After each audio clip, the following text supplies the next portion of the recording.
It's 7 o'clock, and we'll call to order the regular meeting of the Clarkston Community Schools Board of Education. If you could all please rise for the Pledge of Allegiance. I pledge allegiance to the flag of the United States of America and to the republic for which it stands, one nation, under God, indivisible, with liberty and justice for all. Item 1.3 is the roll call. Mrs. McLean, if you could please call the roll. Mrs. Crane? Here. Mrs. Cybers? Here. Mrs. Egan? Mrs. McGinnis? Here. Mr. Heyer? Mrs. Love? Here. Mr. Egan? Here. We have a quorum. We'll proceed. Mr. Heyer and Mrs. Egan apologize. They both had business commitments this evening, separate business commitments this evening, and they apologize for not being here. This meeting is a meeting of the Board of Education in public for the purpose of conducting the school district's business and is not to be considered a public community hearing. There is a time for public participation during the meeting as indicated in agenda items 3 and 9. Item 2 is approval of the consent agenda. May I have a motion, please? I move the board approves the consent agenda as presented. Support. Motion's made and supported. All those in favor of approving the consent agenda, please signify by saying aye. Aye. Any opposed? Motion carried. Thank you. Item 3 is the first opportunity for citizens to address the board. You're given 2 opportunities to address the board. Under item 3.1, you can request to address the board on any topic that's on tonight's agenda, and tonight's agenda is being displayed on the board behind. Then under item 9, you're welcome to address the board on any topic. When making comments, please state your name and address. Direct your comments here to the board president. Each person may speak for up to 2 minutes. Per established board policy, the board will not respond to questions or interact with the speaker during public comment, although we may and often do refer the matter to our administration for follow-up. Mrs. Mahoney, was there anybody I saw? Okay, thank you very much. There is nobody who wished to address the board on an agenda topic, and again, you'll have another opportunity under item 9 to address the board on any topic. Item 4 is our superintendent update. Dr. Ryan. Thank you, President E. Tonight, celebration of the arts in Clarkston coming for me, and I wanted to invite everyone over the next 2 weeks before the holiday break. We have several opportunities for us to really gain appreciation for all the hard work that our students are doing in the arts. And looking specifically, tomorrow night, our Symphonic Wind Ensemble and 7th grade band are at 7 p.m. at the high school. The jazz band and 8th grade band are Wednesday at 7 p.m. at the high school. And our students from our CHS Drama Club are getting ready for their annual Thespian Festival this Thursday through Sunday. Next week, we have a winter holiday concert with 6th to 12th grade choirs, Monday, December 16th at 7 p.m. at the high school. And we have winter concert with the CHS Band Orchestra and the choirs, Tuesday, December 17th at 7 p.m. It's great. I want to encourage everybody out there. I'd love to see there with me. It's just a great way to kind of get into the holiday spirit and the mood and see the amazing talent and all the work that went into making some amazing performances. So I encourage everybody. Look forward to seeing you there. Additionally, next week we'll be easing into the holiday break, and our elementary students will be winding down with their classroom parties. And I'm sure it's going to be excitement and a buzz at our elementary schools. And I know our secondary students are eager and excited for the holiday break coming up as well. So just a good message of holiday cheer and asking everybody to be safe and get some rest. And we look forward to seeing you after break, because this is my last time to say anything beforehand. All right, thank you, Dr. Ryan. Speaking of outstanding performances, we are very excited tonight to have with us the Clarkston Madrigals, who are going to give us a holiday performance. Dr. Ryan, do you want to introduce this? Yes, we're going to have the Madrigals please come up, and we're going to push it into the audience. Really appreciate this performance.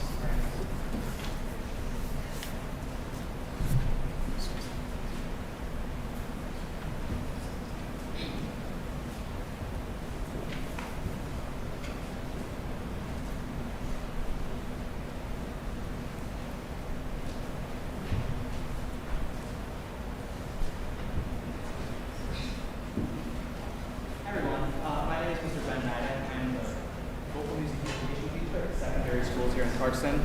It's my first year, and I just want to echo some of the things that Dr. Ryan said. We've got some really fine things going on in the next couple weeks.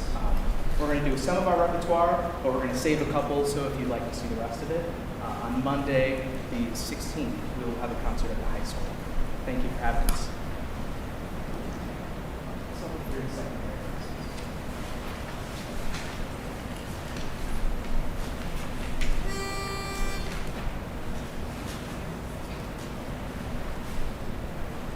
Merry, merry, merry, merry, merry, merry, merry, merry, merry, merry Christmas and a Happy New Year. Merry Christmas, Merry Christmas, Merry, Merry Christmas, Merry, Merry Christmas, Merry, Merry Christmas, with a merry, merry, merry, merry, merry, merry, merry, merry Christmas and a Happy New Year. With a merry, merry, merry, merry, merry, merry, merry, merry Christmas and a Happy New Year.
Through the night, hey,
Nice job, guys. It was really impressive.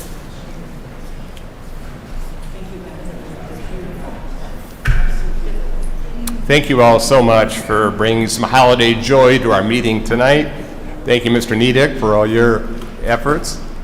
I really enjoy watching our students perform at these board meetings. We have so many extremely talented kids in their extracurricular activities.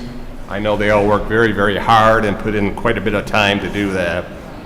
And coming from someone that can't carry a tune at all to save my life, I am really impressed with what I heard here tonight, a great part of the holiday season. And I was going to invite them to stay for the rest of the meeting or leave if they wanted to, but they've already jumped the gun on that, so that's awesome.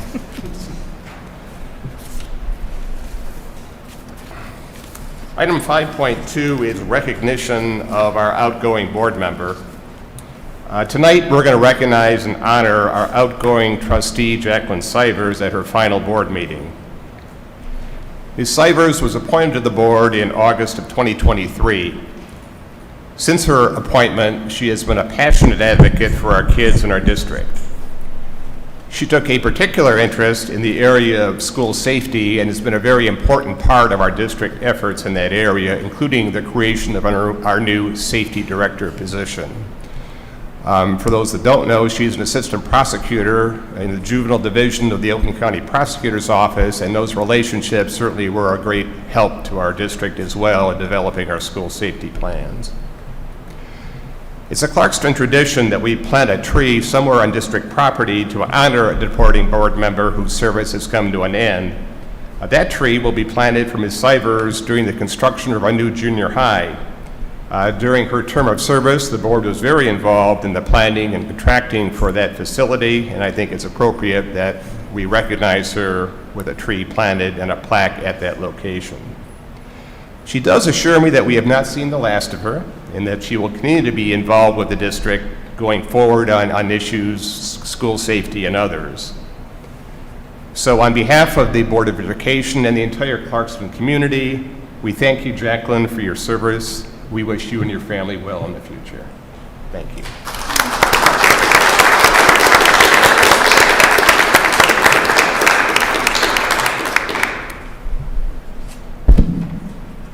Bear with me, please. Thank you for your kind words. I'm going to call you Greg now because I feel like we're friends now. So I'm going to call you Greg. So thank you for your kind words, Greg. When I received the board's vote of confidence in the appointment, obviously I had hoped that I would be in this role for years to come. So in all honesty, I'm feeling a bit verklempt that this is now my last meeting. I interviewed as somebody with zero experience in the educational world, but a passion and cause to bring my juvenile justice expertise to benefit the community. We've accomplished so much since then, and I'm walking away now with a point of immense pride in our new administrative position of a school safety director and the absolute expert that is in that role right now. I am going to miss witnessing firsthand the collaboration and innovation and professionalism that all of the staff have brought to every single project and workshop. I'm going to miss the respectful disagreements on the board that always led to compromise that ultimately benefited our students.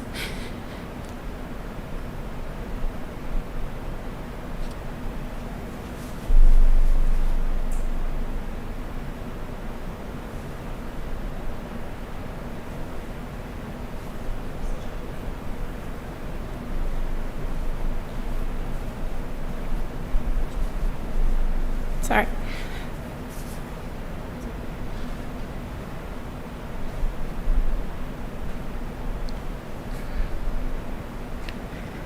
Obviously, as you can see, this position and the staff and the relationships that have come from it have had an enormous impact on me. It's been a really great honor in serving the community in this capacity. And I really hope you'll allow me to stay on the school safety committee. Thank you. Thank you, Jack.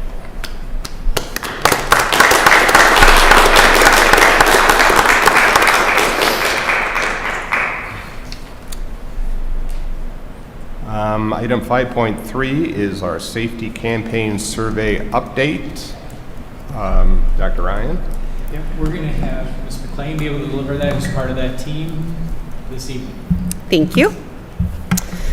I'm here on behalf of Kelly Allen tonight.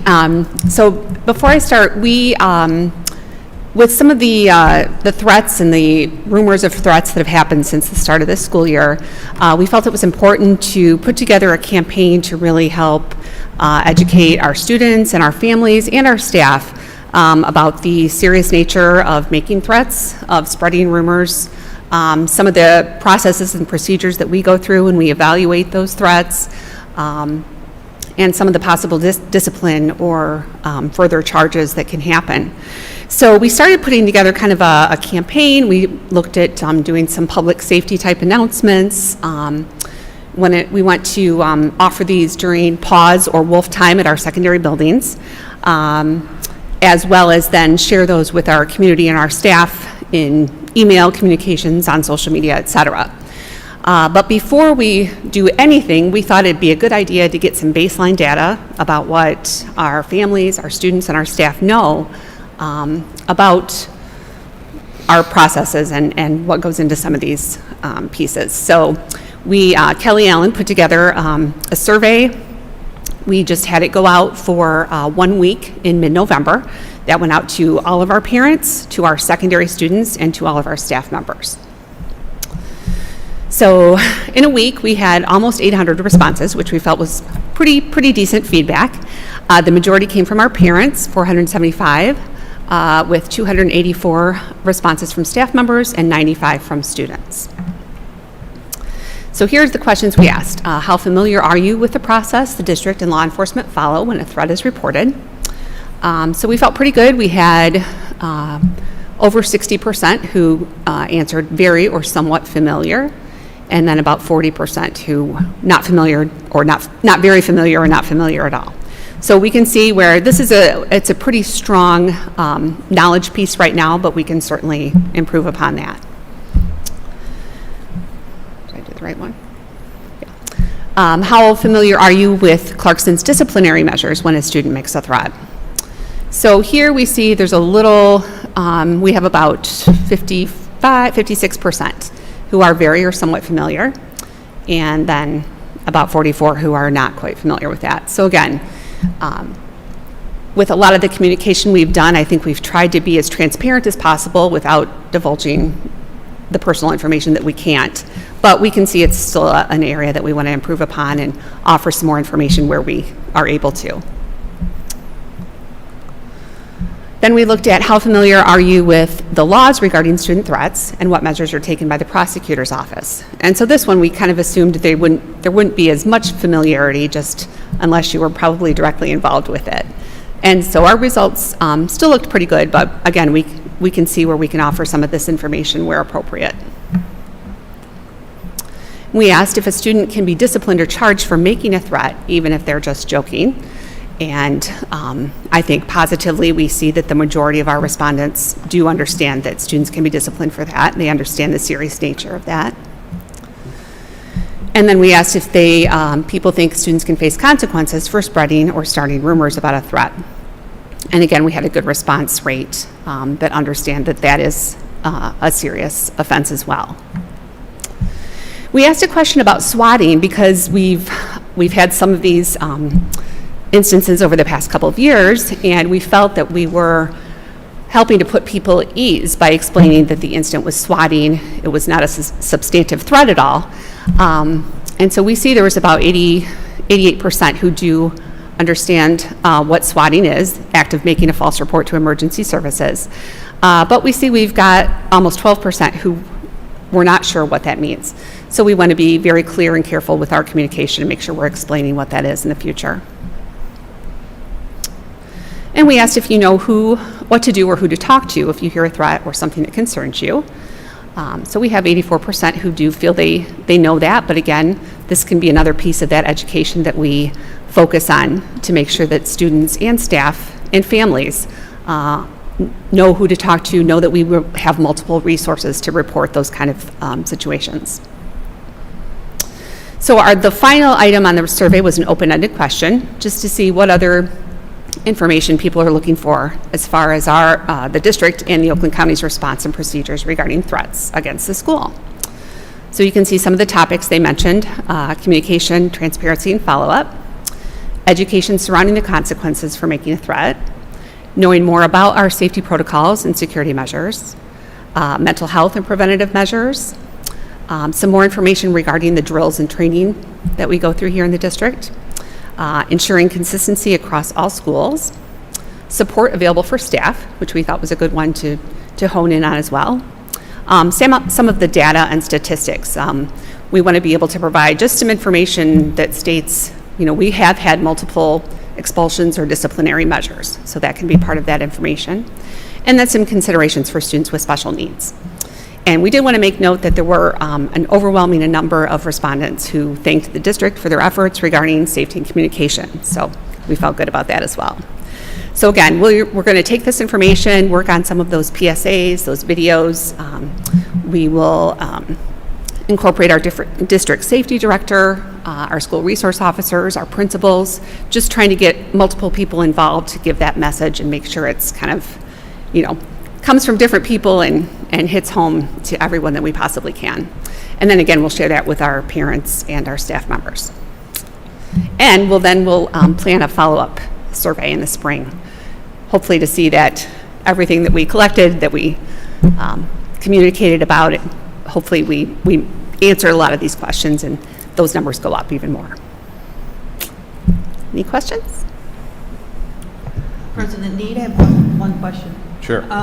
I noticed on the very last page here of that open-ended question, the very last bullet is the consideration for students with special needs. I think that might warrant itself as a very specific and intentional communication to our parents with special need children, so that our parents are informed, so that they can help provide that influence outside of the school district for those students, while our teaching staff might do it also within the school district. Thank you, appreciate it. Anything else, Mrs. Cybers? Yes, just like a point of caution for the survey. So I noticed that the answers are, the underlying assumption is that the people that are responding to it think that they're correct, right? So the 45% of people that said that they're somewhat familiar with what law enforcement does, they're assuming in their answer that they are correct. I don't think that we can assume in reading these responses that they're correct. So I don't know how reliable the answers would be when it's like used as a comparison point, like data point. So maybe if we can redo the questions so that we can also have a check on the accuracy of their answers versus just relying on people to think that they're right, because everybody thinks they're right. So Sure, yeah, of course. Appreciate that feedback. So Yeah. I think we look at it in the big picture to see what they're exposed to and their perception of what they feel it is. But I think our information campaign is going to be steady with our assumption that they don't know. And that we're going to help inform them. So I think we're in a really good spot, though. But I get your point. Thank you. Anything else? Okay. All right. Thank you, Mrs. McLean. Thank you, Dr. Ryan. We look forward to further developments. Item 5.4 is the student representation proposal. Board members earlier this year received a petition from a group of students at Clarkston High School with regard to student representation on the Board of Education. Following receipt of that petition, we had a meeting with representatives of that student group, Dr. Ryan, Mrs. Crane, Mr. Call, and we answered some questions and had some good dialogue, I think, as to this proposal. And the indication was that they would come forward and make a presentation to the board for our consideration. So at this time, I would invite the student representatives or whoever would like to make the presentation to please come up to the podium. And we look forward to hearing what you have to say. And please introduce yourselves as well, if you could. Hello, I'm Boone McNaughton. I'm a sophomore at Clarkston High School. Azul Fondell, I'm a junior at Clarkston High School. Jay Pons, also junior at Clarkston High School. And as mentioned, today we would like to discuss our proposal for student representation on the Clarkston Board of Education. In our proposal, we propose that 3 student representatives elected by the students of Clarkston High School would act as official members of the school board with non-binding voting capacity. This means that student representatives would be able to communicate the opinions of the students of Clarkston High School to the school board in an official manner without that, I guess, directly resulting in binding voting capacity. And we believe that creating a student representative position on the Clarkston School Board is extremely important because the needs, wishes, and concerns of the students of Clarkston High School are not directly represented on the school board, as most students of Clarkston High School and Clarkston Community Schools are unable to vote for school board members.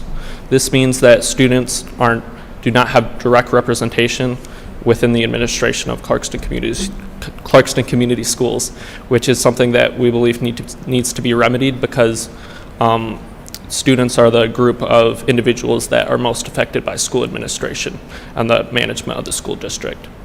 We propose that representatives would be elected solely by the students of Clarkston High School without influence from the school board or other school administrative groups, because without direct and free elections of those representatives, the ability of those student representatives to communicate with students, the student body in general, to represent those students' actual wishes would be severely limited. We propose that representatives would communicate students' opinions, ideas, and concerns in an official and organized manner.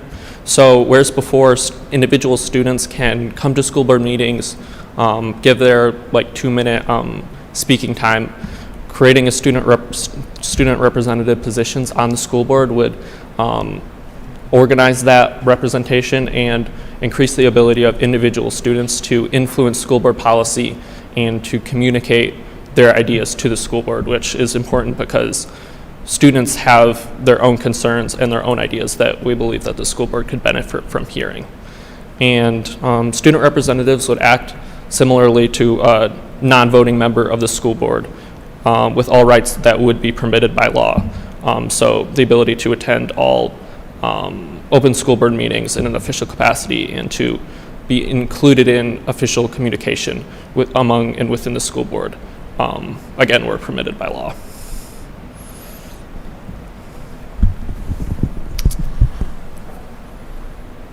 So representatives, in a sense, are necessary for the fact that, once again, students can't vote on school board elections. I know many students and peers amongst myself who have very unique ideas and thoughts on the current situations of the school or different events that are happening and can't necessarily make a difference or have their opinions heard simply because they aren't on the proper ways to get so. I know many students actually go to people in leadership in hopes for getting stuff like this changed, where in reality they don't really handle stuff like that like the school board does. Most students are always affected by the school board decisions rather than the school board themselves in terms of they're making decisions for the students, obviously. Students genuinely have a lot of ideas that I believe could help the administration and just the school in general when it comes to how things are handled, different ideas of wolf time or different ideas that should be spread, and just the awareness that needs to be made about certain events or ideas.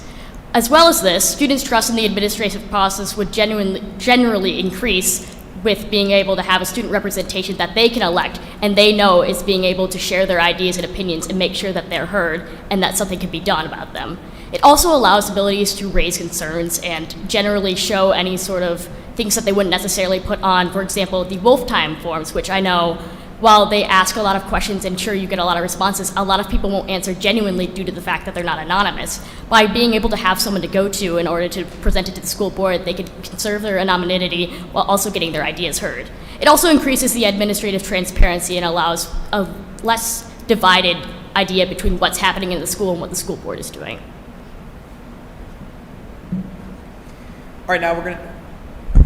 All right, so now we're going to discuss the processes that would underlie this proposal. So, regarding like how they're elected, So, firstly, we would have an election officer. They would have to be a staff member.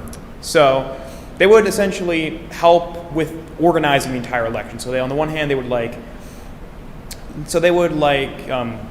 keep the candidate, like the list of candidates, in good working order. They would oversee the count the counting of the votes. They would announce the official results. And second, the only requirement to be a candidate in a school board, in a student representative election, would be that you must be an active student in Clarkston Community Schools. So any person who is enrolled in Clarkston Community Schools, well, initially it would be just Clarkston High School because, initially the only Clarkston High School students could become representatives, although we intend to expand this in the future. But at first, only high school students would be able to.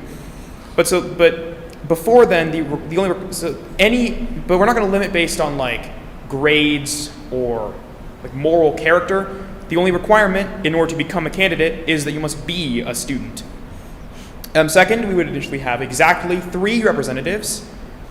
So we may want to expand this in the future, but initially we think 3 is a reasonable number. Second, as elections would presumably be done via paper ballot in some specific location. We didn't exactly clarify okay. So it would be at a designated time and location. So there wouldn't be. So you couldn't you wouldn't be able to vote through some alternative process. So all of the votes would be cast at one particular time. So in order for centralization. As for now, we're going to discuss just briefly what the actual, transparency. So firstly, once the school board members are elected, you could essentially contact them by some sort of official method, for example, perhaps through a Google form on the school's website, and you could suggest to them an idea. You could give them a proposal, hey, we should try this. You should maybe propose this at the next school board meeting. So we could allow an everyday lay student to have a direct say in how the representatives make decisions. And in order to reciprocate that, we would also ensure that any decisions that are made are appropriately communicated to the students. This would probably work well with the fact that we have to publish, that the board has to publish its the agenda from its meetings. So this means that we could make some modifications to that in order to allow the student representatives to effectively communicate what they would what they have decided in their capacity. Yeah, a couple other things to note. Definitely student representatives can communicate their own opinions to the school board, but their primary function is to collect the wants, the ideas, the concerns of the students of Clarkston High School and Clarkston Community Schools in general, and communicate those to the school board in their capacity as student representatives. Elections would take place during school hours at a designated time once per year, so re-elections would happen once per school year. And this would allow for all students to be able to vote so that all students' voices can be heard, both then and then within the continued communication, both to the student representatives and the student representatives communicating back to students about the progress that they have made, the progress that the school board has made, in order for students to better understand what the school board is doing, why they're making their decisions, which can definitely increase students' trust in the administrative process, students' understandings of why rules are being made, and the fact that they have a voice in those rules will definitely increase the efficacy of that rulemaking and of any other decisions that the school board will make in the future. Yes, is there anything else you'd like to add? We thank you very much for letting us enumerate this proposal. Thank you. All right, thank you. Ask him to stay. Before you leave the podium, questions or comments from board members? Mrs. McGinnis? Yes, I'd like for you to stay at podium. Number one, I want to commend you for your efforts here. Back in my high school, senior year, I was awarded the National Government Merit Award for community advocacy and activity because I couldn't vote in the election. So I made sure all our secretaries in our buildings were registrars and registered our students to vote who are 18 years old or older. I have a few questions. Yes. Some both for the students, but some also for us as a board and/or administration. How do you see your representatives meeting to either gather and/or communicate information to to the student body? That's a very good question. I think that a organized like after school like system where meetings are scheduled, they take place at a specific time where students can kind of like a club, but more, I guess, more important in that students would be able to communicate their ideas to the student representatives in person, along with any other alternate methods. But yeah, like a scheduled meeting with student representatives, presumably after school, to increase ease of communication. Understand, I don't expect a concrete answer because I'm not sure that I have a concrete answer at this moment. I'm just asking some things that I want to put in the cycle of thought so that you, as you go down this road of completing this process, you might think of how you can intertwine that into the processes you're putting together. Had you thought about the fact that this board has 3 president awardees, which are there is only one district in the entire state that has 3 active board members who have been awarded the President's Award. And that award is an award that is based on our work in advocacy, training, and learning knowledge-based information about best practices about schools. So one of my questions would be in that regard is that I believe a informed and trained representative of the body is important when it comes to making decisions, not just decisions because this is my opinion and I like it and I think it sounds better than what you're doing right now, but a decision made based on best practices. Having that standard as a standard that we would hold to here on our board, is that something that you believe your representatives would be interested in doing, is becoming truly trained and informed regarding board practices, policies, and school code? Yes, I believe that any student representatives who have the willingness and the desire to join the school board in a student representative capacity would appreciate training and a manner to learn more about school best practices and other things like that. Perfect, thank you. I have a few questions now for board representatives, and I'll just throw them out. I'm not expecting, again, that we all have the answers to these. One, I'd like to know what is prohibited that they cannot participate in. 2, I'd like to know, are we going to designate a staff advisor for them, just as we would any other student club, organization, and whatnot? And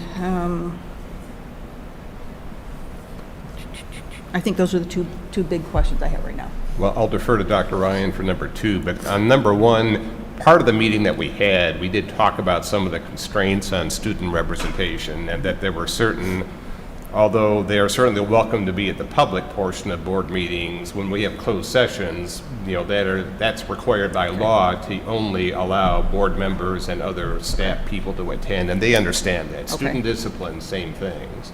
The idea is the student representatives would receive information, basically the information that's available to the public, but again, because of FERPA and other constraints, legal constraints, they can't be provided the broad array of information that a board member would get, and they understood that, that there are legal restrictions on this representation, and I think that goes without saying. And as to number 2, I'll defer to Dr. Ryan. Yeah, I think if we were to pursue, with the addition of a student to join the board in some capacity, or students, that we would work with Mr. Call at the high school to look on the overall selection process to make sure it's fair.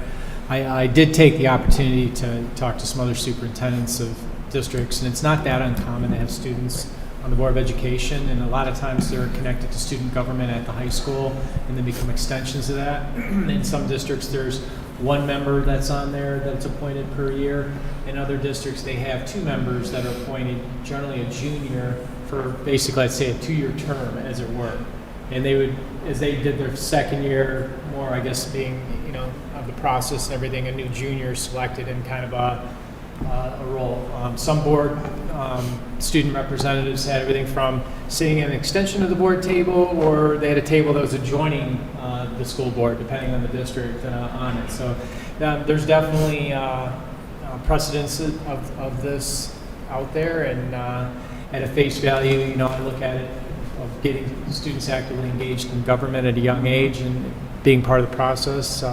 It's hard to argue that's not a good thing. As far as process and then, you know, formal representation, again, I'm not sure exactly legally and everything else that as Mr. Need said, there's definitely some restrictions involved as well.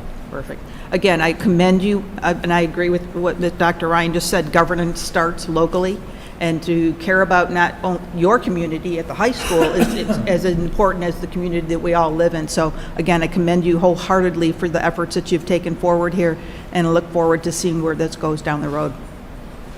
We thank you very much. Any other, Mrs. Love? Yeah, I also wanted to say that I'm very proud of you guys for wanting to get involved, and just wondering where the number 3, you said you kind of wanted to start with that and then possibly add more. Would there be kind of an internal structure to that? Would you have one person that was kind of the president, or would you all 3 be completely equal, or have you thought about that at all? I think that we have not discussed that in depth, but I guess I think the general understanding is that the 3 representatives would be equal. There wouldn't be an official distinction between the representatives.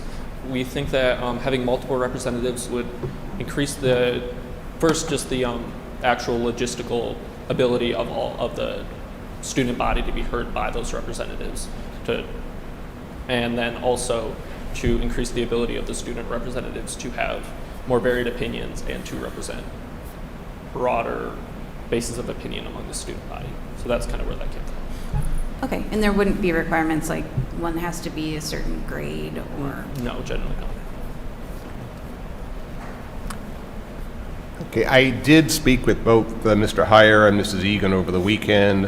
They both are supportive of the concept of student representation. They did have some input into the actual framework, you know, the detailed proposal that we were provided. And at this point, unless there are any further comments, as I had indicated to Mr. McLaughlin and his representatives, the board doesn't make decisions. We hear the proposal, we hear the presentation, then we get feedback from board members, then it will be put on a future board agenda for action. So I would ask anybody that has specific comments on the proposal that they received to please get those to me within the next week or so. And I'll get some comparable feedback from Mr. Heyer and Mrs. Egan, and then I'll be back in contact with you folks as to the next steps. Okay? And again, I echo Mrs. McGinnis's comments. Thank you very much for your presentation. Thank you. You were very professional in our meeting, you know, back at the high school and tonight, and we applaud you for that. Thank you. All right, thanks a lot. Thank you.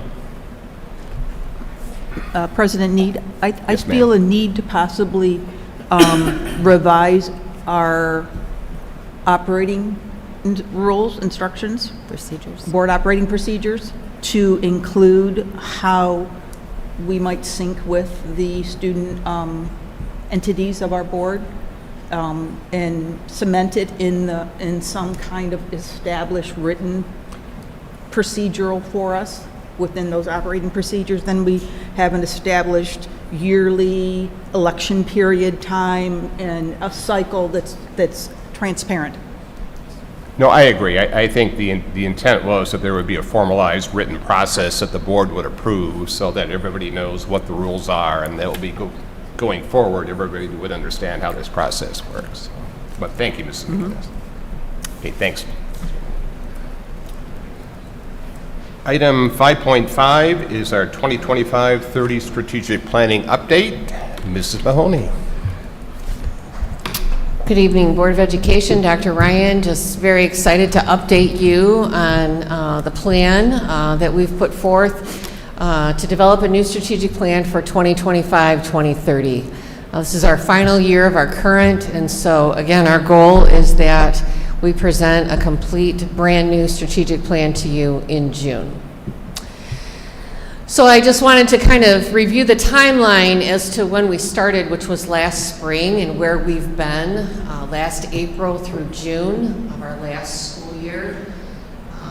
We took a strong look at our current mission, vision, our 4 pillars of excellence, and those 10 goals that encompass those pillars. We did an environmental scan where we gathered data and we looked at what did we complete, what did we not complete, what do we want to let go, and what do we still want to hold on to when it comes to the current plan. And we did administer the community survey where we had almost 2,000 respondents. They say this is a really good turnout in terms of the insights that we've had. So that was very much a part of the development of what we've done so far. We do have full team meetings that we started in the spring and we've continued even in the work this year. It's a 50+ team. We meet in this room right here and there's various leaders that come together. We have principals, central office, we have our subject area coordinators, instructional coaches, we have special programs represented, our teachers, special education, community members, and even 2 school board members, Elizabeth Egan and Stephanie Crane sits on this team. So that leads into where we're going, which has been this past semester, even current into December. And so we reviewed the data that came from all the thought of the large team in terms of our current work and plan, and as well as tying into what the community's voice was and just really grappling and diving into all that feedback. We have finalized the mission, vision, pillars, and goals, and that's what I'd like to share with you this evening. And again, always embracing those full team meetings with all those lenses. I think that really forms a solid strategic plan. And then come January through May, that's where we will develop the strategies. Those are the statements that we want to embrace to achieve the goals, create a timeline. That Gantt chart was very powerful, I think, in the curriculum hallway to look at the span of 5 years and where do we want to start and where do we want to end and how long each goal will take. It was a nice plan for us to embrace a 5-year strategic plan, and again, always embracing those full team meetings. So our new proposed mission, it's really just, I think, wording. The concept still holds true to even the current mission that we have. And that is that Clarkston Community Schools will provide a challenging, healthy, engaging, safe, and supportive educational experience in partnership with families and the community. Our proposed vision, this is a little bit different based on the feedback of our team, as well as even the community, that students of Clarkston Community Schools are well prepared to lead successful, fulfilling lives and embrace their future with confidence. So that is a little bit different than our current. There was much feedback about that word excitement and, reaching their dreams. And so we did, I see you chuckling there a little bit, Stephanie. We did, embrace that, and there was much, I think, voice in how we wanted our vision to be. So we have 4 pillars of excellence that have remained. The order matters, especially as I lean into the community survey. There was a strong voice around academics, and so we have chosen to list this pillar first, and that is the academic excellence and student success. Unlike our current strategic plan, who has 10 goals, we have narrowed this down so that each pillar of excellence has 1 goal. And so we hope that if we achieve that goal, we have lived into that pillar. And so the goal around academic excellence and student success is that preparing students with the knowledge, skills, and experiences to thrive academically, succeed in future careers, and contribute to their communities. Our second pillar of excellence is well-being and personal growth. And the goal there is that to nurture the whole person by addressing mental, emotional, and physical well-being to ensure lifelong success for students and staff. Our third pillar of excellence, this is new, this is different. Not that we didn't, I think, lean into this, but it was not a pillar in our current, and that is that district, family, and community engagement. And our goal here, foster meaningful relationships with students, staff, families, and community partners to promote trust and active involvement. And then our fourth and final pillar is operational and staff excellence. This was a strong voice, especially in the community as well. And the goal there is to provide high-quality staff, operations, and infrastructure to cultivate an environment of safety and success. So our next steps as we lean and starting in January through May is that we want to establish those pillar teams. And so we want to divide our large group into the 4 teams, looking at secondary and elementary, and we just put out a voice of where are you interested, where is your expertise, and that's how we'll divide. We're going to hold several more full team meetings to really look at strategies and tactics. These are the ways we want to complete the goals. And so what are we going to do are the strategies, and then how are we going to complete it are the tactics. We'll create that timeline, and we will present again to you in May our new strategic plan. So I'm very proud of the work thus far. It's just been, I think, really empowering to collaborate with so many people and reaching out to the community, knowing that all voices matter in terms of our design and what we want to accomplish here in Clarkston in the next 5 years. And just a couple points to draw, thanks, Ms. Mahoney. Along the lines of adding in the operational excellence part of it, I think shows kind of a more expansive view of the strategic plan to incorporate all elements of the school district, which I think is extraordinarily important. I also very much like the way it was prioritized and the idea that, you know, these were the strongest voices, that academic success rate, or why we are here, our purpose as a school district, but then all the elements that fit together as part of that in terms of supporting the mental health and the wellness overall of our staff and students and families that. And then finally, it really caught my attention and made me proud to look at the reflection of really including families in our community as a cornerstone of the master plan, because I mean, who do we serve? And looking at what we represent. I'm proud to be part of that as well. Looking at the idea where we've narrowed it down from multiple goals within an area to one is not a watering down or making it like we're doing less things. Quite the contrary. As you'll see as we go into the winter and spring, and we take those individual goals to actually develop the strategies to meet those goals. There might be 5 or 10 strategies, tactics, battle plans, however you want to call it, that we're going to get after it. And I very much appreciated, I think, a lot of our success, not only having this focus from the last plan and following it through for the 5 years, but as Ms. Mahoney mentioned, and we built our entire yearly plans around that Gantt chart. And for the community, anybody that does not know what a Gantt chart is, it's a way to really break down a larger piece of endeavors and goals into doable parts over time. And the attitude and the overall posture of the organization is that we can accomplish anything, but we can't necessarily accomplish everything at once. And doing it in a timeline that makes sense over 5 years, not only can you prioritize, but you can make sure everything is hit during that 5 years. So it really kind of puts the focus of our administrative team, and I think our staff, and really the communication we do out to our community as a whole, in a very succinct and driven way, to where we really marshal our resources to be the most effective we can.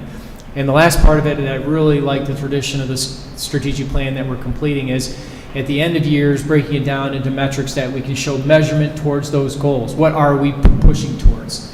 A lot of times goals are not necessarily as, oh, we checked that box, we did that, this was added in, but looking at the downward graphic impact and what we're able to move and how we're able to evaluate that to really influence and inform our next series of plans as we move between 2030 and 35. So hopefully I'll still be kicking and alive by 3035, but you know what I mean? That's the great thing about this. It's not about one person. It's not the superintendent going, this is the plan, this is what we're all exactly doing. it's hearing the voices, putting it together, making sure everybody has some fingerprints and a place to really find what they believe is important represented in that. And it's bigger than a person, it's bigger than one board, or bigger than any group administration or staff as a whole. But it includes everyone. So I'm really proud of Nancy, the entire team in the process so far. I welcome the questions that could come up, and we look forward to continuing. I think one note too is, just listening to the previous presentation, and we need to, and I know that we've talked about this, Dr. Ryan, is going in and getting student insight and getting focus groups, especially at the high school, junior high, secondary, just to hear their thoughts in terms of what they're thinking about too. So Absolutely. Well, thank you very much for the presentation. And I'll get to board comments in a moment, but I'm particularly pleased to see the pillar on community engagement, because we are not the Clarkston School District, we're the Clarkston Community School District, and we are not just teaching students, we're part of the overall community, so I'm very happy to see that as a pillar and a goal. Other comments? Mrs. Crane? Yeah, thank you, Mrs. Mahoney. It has been an absolute honor to be part of this committee, and I just wanted to apologize for giggling during the excitement part, but it was funny because when we're sitting here in these huge meetings, there's multiple tables, and Mrs. Mahoney feels like you're running organized chaos sometimes. But during that very first meeting this year, we were talking about the vision and mission, and at one point I really thought it was just my table that had gone off the rails talking about the word excitement and how we didn't really love it, we were trying to think of something else. And then to hear it come back and see that it just shows me how much you are paying attention to every bit of information that you're getting from all of those different places, and I appreciate that very much. I, like Mr. Need, was incredibly happy to see the district family and community engagement as a bona fide pillar. I think that is so important, and that includes student representation, community, and all of that. Because that is who we are, that is who we want to be. So, thank you. Mrs. Cybers? Yes, just to, I'm sure this is already happening, but we use the term success in our vision and every single goal in our pillars. Like, we use the actual word success, and I imagine that it's happening, but if the strategic planning groups just have that common conversation about how we're defining success under each one, it's just, since it's used in every single goal except for one, it's used in our vision, that maybe that conversation could be specific about the definition. Thank you, Sam. Thank you. Mrs. Love? Yeah, I just wanted to say thank you for putting the academic one first. I appreciate that, and I think it looks great as far as the consolidation and adding the community involvement. Are there going to be quantifiable goals in the Gantt chart, especially in the academic portion? I mean, are we going to put percentages in and things like that? I just don't want it to be too vague. Right, and so we have not put, we want to achieve a certain percent, but I think as we look at how we are achieving each of the goals, especially those strategies, I think that is very important. We could put target goals. That's something definitely to think about, and so to I guess see the achievement and to where we're at and where we want to go. Yep. Thank you. Mrs. McGinnis? President Need, I would say, one, I very much like the proposed pillars, every single one of them. I like how I perceive they'll be received by the community better than our current ones, because I think they're more non-educated language speaking. And I think that the community will recognize the singular goal better than the multitude of strategies we had underneath the current pillars. So to that point, I like how the proposed pillars demonstrate the initiative and the intent underneath it in a more clearer way for our community to follow than what we currently have. I think it's a little bit more educated language based that might be a little harder for our community to follow, where I think the community will be able to adhere to it a lot better. Anything else? All right. Again, thank you very much Thank for all you. your hard work and that of your team, and we look forward Excited to to bring in more future to you. developments. All right. Thank you. Item 5.6 is our annual pupil accounting update. Mr. Lucido. Yep. Good evening. This is our annual pupil accounting update. I'm sorry. So the first thing I want to do, I want to define these abbreviations for you so you know what we're referencing. When you look at CCS gain there in the middle of the page, that is brick and mortar students at Clarkston Schools. So those are students that are showing up every day at our buildings that everyone is familiar with. The Clarkston Virtual, the CCSV, that is the Clarkston students in the virtual program that are residents of Clarkston. The RVS, that is the Clarkston virtual program, but those are students who are out of district or are currently on restorative agreements or who were expelled, and we're able to offer them the virtual program. And then the shared time gain, the shared time is the relationships that we have with private schools throughout Southeast Michigan, okay? So our current FTEs right now is 8,926.4. So that is the total FTEs that we are at. The blue line that you see, the 6,438.16, that is the students that show up every day in Clarkston when people think of Clarkston Community Schools. And if you look down there, the green, our FTEs for shared service now are 2,294.24, and then you'll see that Clarkston Virtual is down to 143. We started at 1,379, and that program has consistently declined since we've been finished through COVID. This slide shows the relationship between just the heads, which is an actual student showing up, and how much FTE we are able to collect. And I just want to point out that shared service, we now have over 8,000 students in our shared service program. However, we're only able to count 2,294.24 of the FTEs for those students. That is a tremendous amount of work that goes in with all the record keeping with that. If you look at the other programming, like the Clarkston brick and mortar students, the head versus FTE comparison, it's almost identical. We're off less than 20 students with that.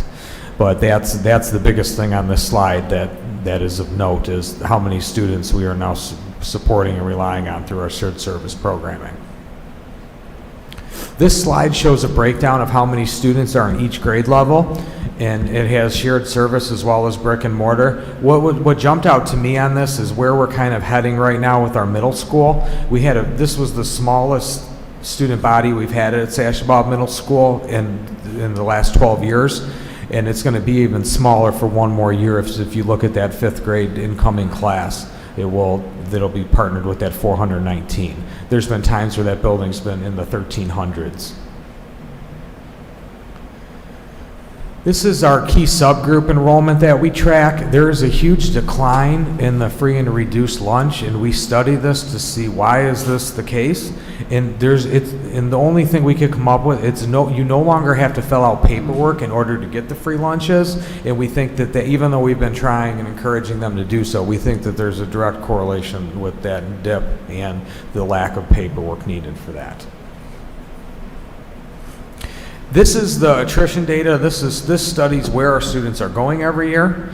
Nothing jumped out here to me that was of concern, or that was something that I thought we needed to focus on to correct or what have you. And then the next slide is where our students are coming from the outside, and the same thing. There was nothing significant that was coming out to us here. We had those huge swings after COVID with the homeschooling and back into brick and mortar, but we didn't see any huge change with this. And this slide shows where our class sizes started since the 97-98 school year and where they've ended. If you start up at the top where 97-98, those classes had significant gain over their time period that the student body was at Clarkston Schools. And most recently, it's really insignificant. This last one was quite a bit of decline from 618 to 569, but if you go back from the ones who started in 11-12, you're at 554 to 550. So I don't see any big changes here, but I think that's when we had significant growth, and that was before my time, but that's when we had significant growth in the community. So by the numbers, the shared service FTE count, we're now at 2,294.24. We're up 290 FTEs. We are allowed to grow by 10% every year with our shared service count. Shared service headcounts at 8,000. That's 481 students the shared service team brought on through new relationships with new private schools. The RVS headcount's 51. The FTE count's 51. The head count is at 52. Clarkston virtuals, they're both at 143. And then our district FTE totals, 6,438.16. That's the Clarkston only students. And we are up by 1.89 from last fall. And I do want to state, this is the only time, I've been here 12 years and I think it was before that, this is the only time that we have more students showing up in Clarkston brick and mortar buildings during that time period. So it is great for us to be able to continue our programming and our class sizes and so forth. So this is the first time that has happened. So in our district net enrollment we're up 280 when you take all of those things into consideration. And there's some extra things in there that we put on there, like the Project Search program, our early childhood programs for Spice and Dolls, as well as our post-high program. And this is our School of Choice programs. These are the programs that we are currently running: International Baccalaureate Program, our Clarkston Virtual, the Career Immersion Pathways, Construction Tech, CSM Tech, our Young Fives Kindergarten, our Employee Non-Resident, Project Search, and prior program participant. I think there's been some interest from the board about looking at how are these students doing that we've taken from out of district, and that is one piece that we were going to start to track, and that's why you just see it in 2024. When a student is enrolled in schools of choice, and this really doesn't apply to the Young Fives Kindergarten, but if they come in for one of these special programs and they do it for a semester and drop out of that particular program, they're allowed to stay here and finish their education. So currently we have 22 students who have done that. So I think at a future board meeting we're going to provide some other data on the academic success of these students and so forth. And this is the capture rate analysis that we do. We've been doing this for quite some time. And if you look at that, I think it's about the fourth line down. It says percentage enrolled at CCS capture rate. That's the capture rate that we have had for Oakland County birth rates over that time period. So if you see, we're actually trending up and capturing more of Oakland County's birth rates. So what we do with this information, and we've also took, we do not have an updated study from Plant Moran, but we use their formula and forecast it out. So we have the birth rate study, and then we have Plant Moran's formula projection. And if you look down at the bottom, that final spot is what we are looking at. So the young fives, 12th through grade student gain/loss projection. By looking at what we're looking at just at birth rates, we're planning on being 8 students down. Plant Moran has had us down to 44, and then it'll be 3 and 33, and then 2 and 33. But still projecting loss for our brick and mortar buildings over that time. The last time we had a study from Plant Moran and the one before that really showed us plateauing and actually gaining students, but it hasn't come to fruition. So we're still losing, and if you think this year we ended up taking 68 students in Young Fives through kindergarten, we would be down 66 students right now, which has probably been consistent with what we've been facing, which starts to put some real hindrance on us and be able to offer the multiple courses that we do. So enrollment summary analysis, we had a total gain of 275.06 FTEs. The virtual program was up 1.33 in Renaissance Virtual. We lost 19 in the Clarkston Resident Virtual. Brick and mortar buildings are up 1.89, and our shared service is up by 290.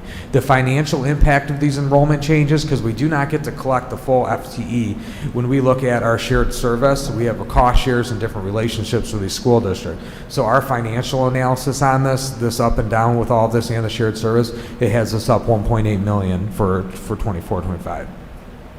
In the recommendations, continue monitoring enrollment trends for the approaching staffing and budget cycles. We're going to, as we always do, and this year I think we're going to provide some more information on some of these students, is evaluate general and special education open enrollment, and then we're going to continue to increase our shared service programming and potentially our virtual programming as well. What questions do you have? I just want to comment in right from the kickoff, and this is something to celebrate because we've never used, well, we wanted to have open enrollment in our specialized programs because we want to have as many different enriching programs that we can offer Clarkston Community students. If we need to augment anyway, to try to increase, to make sure those programs are viable, we've been going after it. The other piece, obviously financially and everything else, the growth of the shared services has been just an amazing part of our overall financial and wellness for the finances of the school district. At the same time, we've looked and watched the trends in enrollment. As Mr. Lucido said, we're capturing an ever-increasing overall percentage, even though it's not great, but increase, but for the entire Oakland County. The bottom line for that figure is there's just less babies being born. The population of Oakland County that way in terms of not adults moving into Oakland County, maybe total population, but if you look at the youth, it has been shrinking. And looking at, the programs and the different types of enrichment classes and everything else that our community expects requires that stable enrollment, and looking that, we've kind of cracked that with the support of the board to be able to look at that year after year to hopefully maintain. And as hopefully Plant Moran said, and other people that have reviewed our numbers think that we're going to plateau and slowly go up. Until we see it, we're going to continue to do what we can to keep that stable enrollment. So appreciate Mr. Lucido on all ends of that. Yes, thank you very much, Mr. Lucido. I mean, I've reviewed the Plant Moran, this study and the one before, and they had us plateauing about 4 years ago. So Correct. I think it's important that we be conservative and do what we've done in terms of open enrollment as well. And carrying on your point, Dr. Ryan, when you look at the capture rate analysis, there are 3,000 fewer babies born in Oakland County now than 20 years ago. And that, 5 years from now, then that has a material impact on the amount of kids coming into our brick and mortar schools. So thank you very much for all this information. Questions or comments from board members? Mrs. Love? I guess I'm confused. So Plant Moran is telling us we're going to gain students or lose students? No, they're telling us we're going to lose students. They're looking next year, they're saying we're going to be down 44. And if you just take into account the study we do, which is looking at our birth rate capture projection, we're projecting to be down 8. None of these have ever been right. Okay.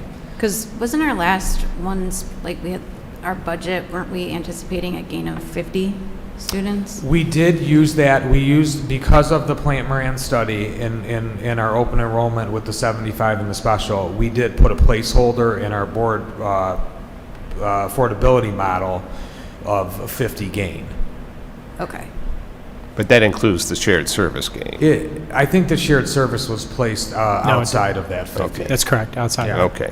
So we did not hit that mark for our board, for the board assumptions. Okay. Got you. But there was a market increase in number of school choice students we put in there. We were thinking that was going to be enough to turn the tide that. Yeah. But in effect, our ultimate goal was to have stable enrollment, and to meet that, I felt pretty good about Yes. the numbers we picked. But looking at it, it's going to need to be fluid over the next couple of years. As hopefully that stabilizes. Eventually, the number for open enrollment would be 0. Yeah. Yeah. So that's what we're kind of working towards, but we're holding our ground. And then with construction tech, I know we've done a lot of stuff to kind of rejuvenate that program. I think we even won an award because of the marketing for that. But it seems like it's not bringing a single person from out of the district from 23 to 24. This is 9 from 23 to 24. Yeah, we're actually down. Just as a matter of observation, maybe whatever we're doing internally, we need to do externally to try to get some school choice people in for that. Yes, we can definitely try and increase that. We have had marketing campaigns in the past that just these special program enrollment, they haven't been super successful, but we can really focus on the construction tech. That might, because it technically could be a different student than it would be for our IB program or so forth. I forgot to mention something, and I just want to show you this because it was sticking out to me because and I can't see it, they're looking at that, but if you look at this, like in 2014, we had so few of our students that were not part of our brick and mortar buildings. Like if we would have done nothing, our funding right now, would be based off 6,400, and that's it. And that's what most school districts get. We are at 8,926. So we don't get the full FTE for that because some of that is a cost share with shared service. But had we not had this, I'm trying to figure it, these extra incentive programs that we found. I was going to say the word side hustle, but that's kind of what we. I mean, that's really what it's been for Clarkston schools. But it's really saved us, and that's why we're able to have a lot of the wonderful things that we have. So, and Krista Fons and her team, they amaze me every year. We just keep bringing on new schools, and they just keep organizing it and structuring it, and it works out fantastic. But this was the biggest thing that, other than us being up for the first time ever, this was the biggest thing that stuck out to me, is how much extra revenue this brings in for Clarkston Community Schools kids. Would it be fair to say, Mr. Lucido, that Krista Fons, and with your support as well, operates kind of a parallel school district within a school district that was probably one of the larger school districts in the state of Michigan, Absolutely. Outside of what we do in the day jobs for the students that come in here every day. Yes, we have 8,000 students enrolled in our student information system from this. I have a quick question. No, Ms. Cypress. Just a quick question. The Plant Moran projections, was that done before or after preschool became free? Before. And this isn't even a true Plant Moran projection. This is us using their formula and projecting it forward. Okay, so it might be fair to say that with free forced preschool that we'll actually see an increase in enrollment for that age group? I think we're possibly. We're doing a huge marketing campaign right now because we want to be as competitive. That was going to be my backup question. Yes. How are we leaning into it? The only way our enrollment would go up based off of that is if we captured students who came to our preschool in lieu of going to one of the private ones that was planning to go to a private school, that we were able to capture because they became part of our school community. I don't know if it'll be a huge impact, but it's possible. Mrs. McGinnis. What's the variance between our FTE that we can count for shared services and our current cap at our growth number? We're over a little bit this year. So we're monitoring, we're not taking on more than we can get back? It's a delicate dance. So we do go over. We're over this year. We've been over. We've been closer last year. Years prior, we were multiple years over. The way the shared service growth works, there's two things that we consider. One, if one of our partners that's like a premier private school for us to work with, if they want to grow, we usually let them grow, because if they can't grow with us, if they're being prudent, they should be going to another provider and having two providers in the building, which causes conflict that we don't want. The other piece is the 10% growth, even though we can't count the FTE this year, and let's just say I think we're about 100 over this year, preliminary. Now our growth is 10% on top of the 100 that we weren't able to count this year. So it does have in addition to strengthening the relationship, it does have a financial impact for it. We just have to wait 12 months for it. So am I correct to hear you say that when we're at our 10% growth cap and we have 100 students more, next year our baseline starts at our 100 students more and we can grow 10% more? That is accurate. Okay. Yeah. Real quick, Mr. Very well introduced. Anything else? Mrs. Yeah, very Crane. quickly. So I agree with you about the free and reduced lunch paperwork, and I just wanted everyone here to know, at least the last 2 years that I was at the National School Board Association Advocacy Institute, that has been a major talking point with every legislator that we met with, and especially with the 8 states in the nation that are doing free lunches. We are seeing a decline in people filling out the free and reduced paperwork. So we've been asking every legislator that we meet with, basically, at least to put it in their head, we need something else. There are way too many programs tied to the free and reduced paperwork, and we're missing out, or we can potentially miss out on it. So it's just something for everybody to think about, to write the legislators, to talk to them. If you're coming to advocacy, I know it's something we are aware of, we are talking about, we are asking legislators to replace it. So hopefully that moves. Anything else? All right. Again, thank you, Mr. Lucido. We appreciate all that information. Moving on to action items then. Item 6.1, approval of personnel changes. May I have a motion, please? I move that the Board of Education approves the personnel changes as listed on the attached sheets. Support. Motion's made and supported. Any comments or questions for Mr. Lucido? Seeing none, all those in favor, please signify by saying aye. Aye. Any opposed? Motion carried. Thank you. Item 6.2 is our approval of revision to the Clarkston High School economics course to include the state mandated financial literacy component. May I have a motion, please? I move that the Board of Education approves the revision to the current economics course at Clarkston High School, embedding the financial literacy standards as presented. Support.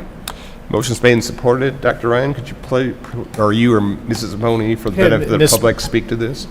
You want Ms. Mahoney come up here? I can give her as you're on your way up, though. It's basically a revision of the law that makes certain requirements within financial literacy and basic being able to survival math as adults that's put into our curriculum directly. We had a couple different options of making its own class or embedding it into our current curriculum. We chose the latter. And I don't know if you want to say anything specifically to it, Ms. Mahoney? I'm actually excited about the standards. I think it's a piece that our students could definitely benefit Amen. and grow from. I believe Brian Pierce is going to lead the charge in terms of embedding this and what this might look like. The state gave us much freedom in terms of how we wanted to design this, and we'll watch closely to see the progress and how it works. But I feel it's a great start for kids to really embrace these standards and learn more about, finance and what that means to them personally as they go on in their lives. Okay. Mrs. Crane? Yes, so I think I understand this, and I think we talked about this in TLC, but this is for current ninth graders, so we are going to be starting this not next year, but in 2026-7? It is. Correct? Our economics course is a graduation requirement, and they take it as juniors. Okay. We will have a few always, I think, move-ins that we can respond to next year if needed. We will have a test out in place, et cetera, so that any out of the ordinaries can definitely be taken care of. Okay, thank you. Thank you. Any other questions or comments? Okay, thank you, Mrs. Mahoney. All those in favor signify by saying aye. Aye. Any opposed? Motion carried. Thank you. Item 6.3 is the approval of the district participation in the Alumni Pathways Lightcast project. May I have a motion, please? I move that the Board of Education approves the district's participation in the Alumni Pathways Lightcast project to offer a comprehensive view of graduate employment and outcomes for our Clarkston Community Schools students for a 3-year agreement as presented. Is there support? Support. Motion's made and supported. Dr. Ryan, do you want to briefly describe this? The impetus of this was several years ago when we as administration, Board of Education, were in a workshop talking about ways that we look at metrics to determine the success of our school district. And one of the big questions that stuck in my mind when I left that night is we had talked about the idea of, yes, it's great to see how kids are doing in reading, math, et cetera, all the way through school, but the real test is where they go from here and the success they find outside of school, and looking at where they end up.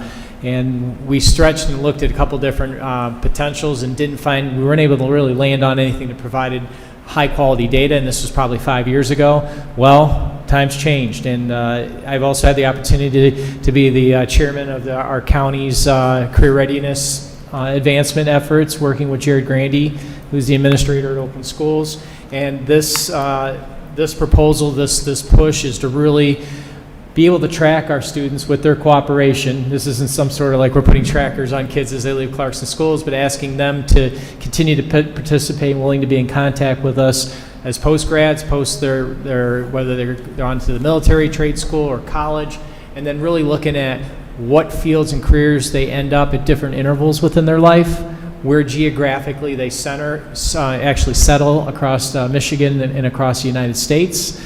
And it's meant to help inform and to get conversations going of the opportunities that we're offering within the school district. And I'd put a clear one would be, let's just take on the trades. We know that there's 100,000 trade jobs open in Michigan, and that it's something that we've been really pushing for in Clarkston Schools.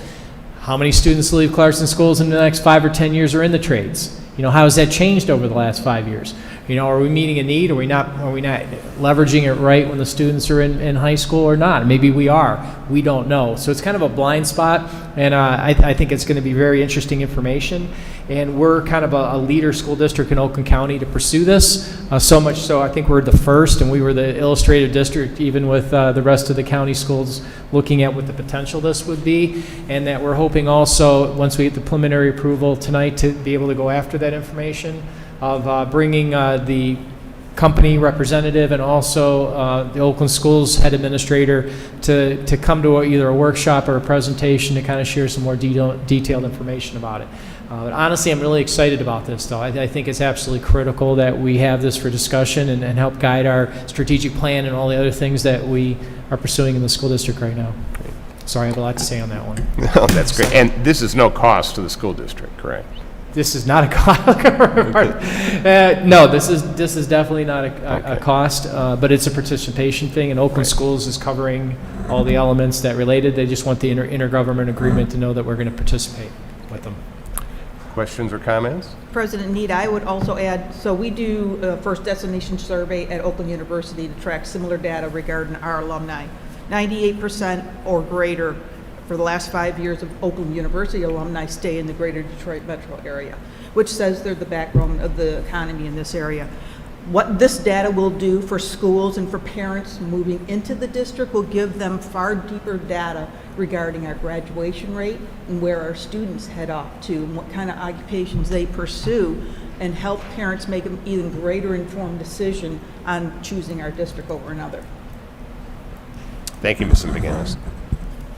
Any other comments or questions? Seeing none, all those in favor of the motion, please signify by saying aye. Aye. Aye. Any opposed? Motion carried. Thank you.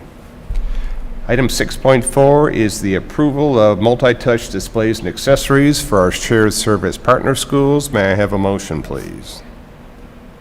I move that the Board of Education approves the purchase of 54 multi-touch displays and accessories in the amount of $148,551 as part of our shared services agreement as presented. Support. Motion's made and supported. Any questions or comments? Seeing none, all those in favor of the motion, please signify by saying aye. Aye. Any opposed?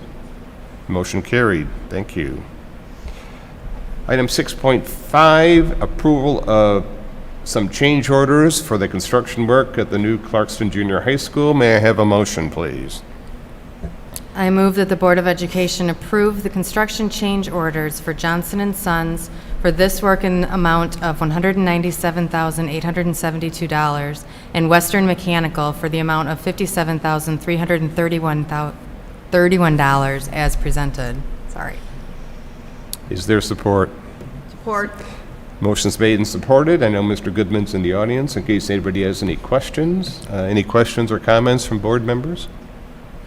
Seeing none, all those in favor of the motion, please signify by saying aye. Aye. Any opposed? Motion carried. Thank you. Item 6.6 is the approval of a resolution regarding participation in the insolent litigation. May I have a motion, please? I move that the Board of Education approves the attached resolution to join the nationwide lawsuit against various insulin manufacturers, pharmacy benefit managers, and other defendants accused of artificially inflating insulin prices at the expense of employers and health plan entities, including insurance pools, as presented. Support. Motion's made and supported. The board was provided some information in the board packet. This is on a contingency basis, so there is no cost to the school district unless there is a recovery. And as the agenda item noted, in the vaping litigation, we received a little under $100,000 from our participation. So any questions or comments? I would only comment, President Need, that these types of board affirmations regarding these lawsuits, blanket lawsuits, are a testament to the advocacy work of this district. Not every district across our state takes and puts these on their board agenda or seeks to support their student body by the funds that might be received by these. So I think this and many others that we have been part of are just a testament to the advocacy work this district does for its students and staff. Great. Thank you very much, Mrs. McGinnis. Any other questions or comments? Okay, this is a resolution that requires a roll call vote, so Mrs. McLean, if you could please do the honors. Mrs. McGinnis. Yes. Mrs. Love. Yes. Mr. Hyder. Mrs. Crane. Yes. Mrs. Cybers. Yes. Mrs. Egan. Mr. Dean. Yes, motion carried. Thank you.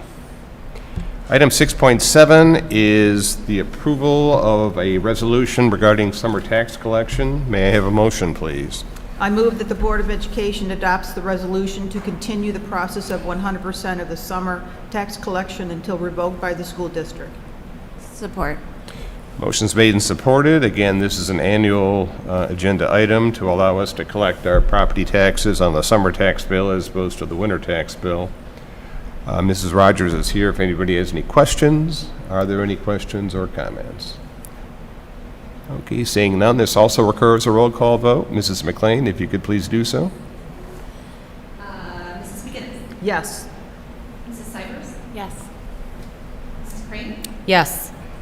Mr. Hyder. Mrs. Love. Yes. Mrs. Egan. Mr. Dean. Yes, motion carried. Thank you.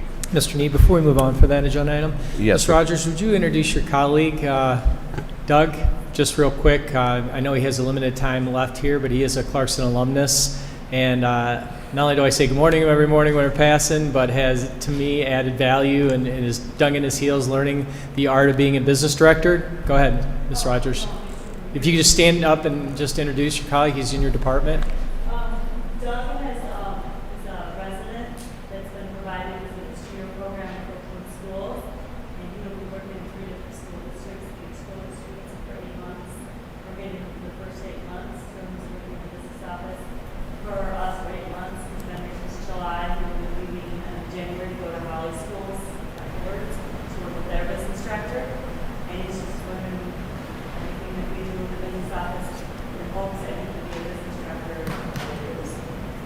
We're really looking at this as a field where the industry, we're having a hard time filling our positions. So it's what's came up with this and we're able to do that. But as an alumni of Clarkston, I just wanted to just say it's great to see when our kids come home and make, well, I didn't have to go too far to track where his career went so far. And, we've really had the pleasure of having you aboard. I just wanted you to just be recognized by our board that way too. Thank you. Great, awesome. Thank you, Dr. Ryan. Thank you, Mrs. Rogers, and thank you. Good luck in Holly. I'd also say a great place for him to start, Yeah. because then he can learn from the best and who's going to come behind you. Because I know we do it the best. Absolutely. Thank you, Mrs. McGinnis. We have no report or discussion items tonight. Item 9 is the second opportunity for citizens to comment and address the board on any topic. Are there any citizens that wish to address the board? Yes, Mr. McNaughton, please come up to the podium.